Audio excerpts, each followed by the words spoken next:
Roman হরফে ককবরক ভাষা চালুর দাবিতে কিছুদিন পরপরই রাজ্যের মধ্যে আন্দোলন বা রাজনৈতিক কর্মসূচি পরিলক্ষিত হয়। আজ আরও একবার ত্রিপুরা ইন্ডিজিনিয়াস স্টুডেন্টস ফেডারেশনের উদ্যোগে রোমান হরফে ককবরক ভাষা চালুর দাবিতে কর্মসূচি গ্রহণ করা হয়। এই কর্মসূচির অঙ্গ হিসেবে রাজভবনে প্রতিনিধিত্বমূলক ডেপুটেশন প্রদান সহ সার্কিট হাউস চত্বরে পথ অবরোধ এবং বিক্ষোভ প্রদর্শন সংগঠিত করা হয়। গোটা কর্মসূচি সম্পর্কে প্রতিক্রিয়া ব্যক্ত করতে গিয়ে ছাত্র সংগঠনের নেতৃত্বরা দাবি করছেন আগামী দিনে যাতে করে সিবিএসইর মতো পরীক্ষায় বাংলা এবং ককবরক উভয়ের ক্ষেত্রেই অপশন থাকে সেই দাবি তারা করছেন। বিগত অনেক বছর ধরে আমাদের এই রোমান স্ক্রিপ্ট নিয়ে আন্দোলন চলছে।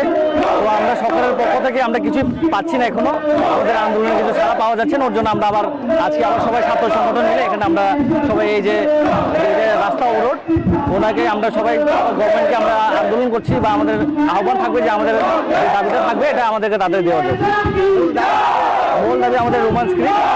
আমরা চাইছি যে সিবিএসসি যারা সিবিএসসিতে পড়াশোনা করছেন এদের পক্ষে বাংলা ওয়ার্ড দিয়ে লেখাটা খুব অসুবিধা হচ্ছে।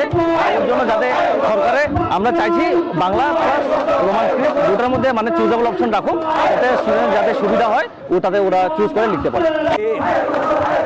50 বছর হয়ে গেছে আমাদের পার্টি ককবরক ভাষাকে ইংলিশ হরফে লেখার জন্য।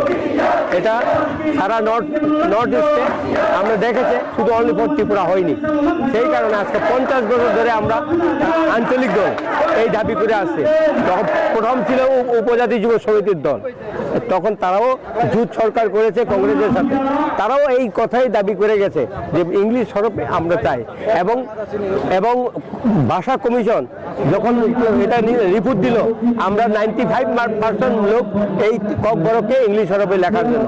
আমি যেমন দেখেছি, যখন আমি আসামে 72-তে গেছিলাম, ওখানে দেখলাম আসাম থেকে নর্থ ইস্টে যত আছে তারা সব নিজের ভাষাই করে, নিজের ভাষাই লেখে এবং নিজের অক্ষরে লেখে।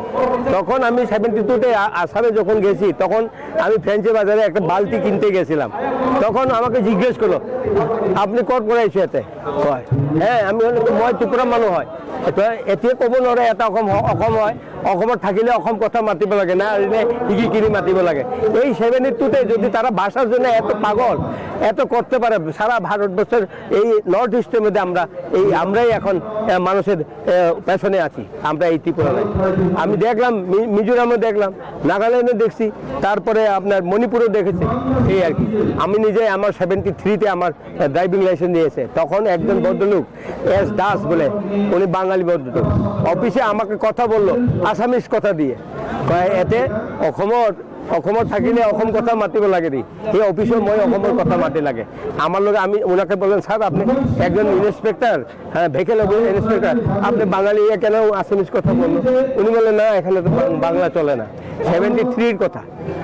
আজকে দেখলাম মণিপুরেও গেছি, নাগাল্যান্ড গেছি, তারপর মিজোরামে সেই রকম। কিন্তু মিজোরামে সবচেয়ে শক্ত, তারা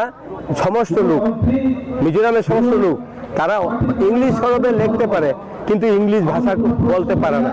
তাদের ভাই বোনে ইংলিশ হরফে এবং তাদের পড়াশোনা ইংলিশ হরফে, তারা এখন 1 নম্বরে আছে এই মিজোরাম।